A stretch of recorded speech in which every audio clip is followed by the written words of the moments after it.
4 ஆட்சியின் கொடுமைகளை மறைக்க கடைசி ஆண்டில் கல்வியில் சிறந்த தமிழ்நாடு என்று மக்களை ஏமாற்ற பார்க்கிறது திமுக அரசு. விஜய் டிவி ரியாலிட்டி ஷோக்களைப் போல உணர்ச்சிகரமான தருணங்கள், வேடிக்கை மேடை நிகழ்ச்சிகள் என பள்ளி மாணவர்களையும் திரை பிரபலங்களையும் பயன்படுத்தி முதலமைச்சருக்கு பாராட்டு மழை பொழியப்பட்டது.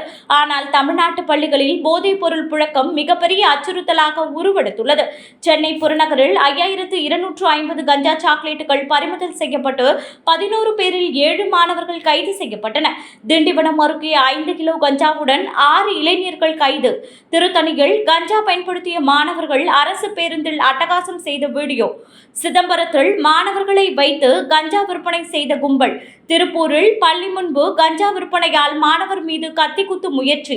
கன்னியாகுமரியில் கஞ்சா பயன்படுத்திய மாணவர்கள் சக மாணவனை தாக்கிய சம்பவம் என கடந்த சில மாதங்களில் ஏராளமான நிகழ்வுகள் நடந்துள்ளன.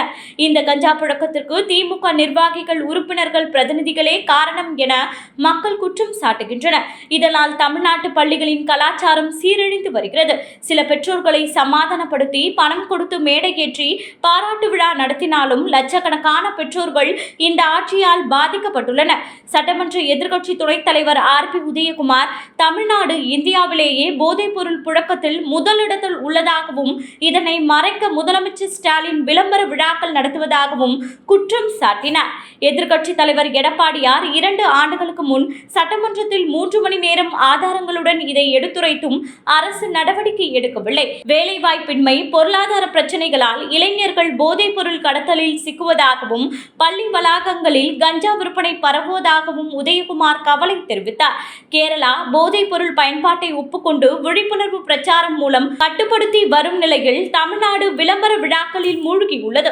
2026 சட்டமன்ற தேர்தலில் மக்கள் இதற்கு பதிலடி கொடுப்பார்கள் என உதயகுமார் எச்சரித்தார். எடப்பாடியார் 160 தொகுதிகளில் மக்களுக்கு நம்பிக்கை ஊட்டி மக்களாட்சியை மீட்க பயணிக்கிறார்.